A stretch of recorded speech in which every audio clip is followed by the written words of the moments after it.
جانے کی ہمت کوئی نہیں ہے. حضرت عمر نے فرمایا میں لینے کے لیے آیا ہوں کہ اللہ کی رحمت سے میں امید ہو گیا, وہ اللہ ہر گناہ معاف کرنے کے لیے تیار ہے. حضرت عمر نے اٹھا لیا, لے کر جا رہے ہیں. فرمایا عمر ایک میری درخواست ہے, اس کے اوپر عمل کر لینا.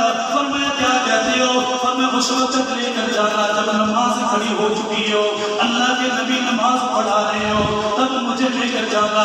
حضرت عمر فرماتے میں نے کندھوں پر اٹھا لیا, میں لے کر آ گیا. مغرب کی نماز کا وقت ہو گیا, میں مسجد کے اندر داخل ہو گیا. میں نے ساجدہ کو نیچے اتار دیا. میں نے کہا آج اللہ کی بارگاہ میں آ جا, وہ معاف کرنے کے لیے تیار ہے. حضرت ساجدہ بن عبد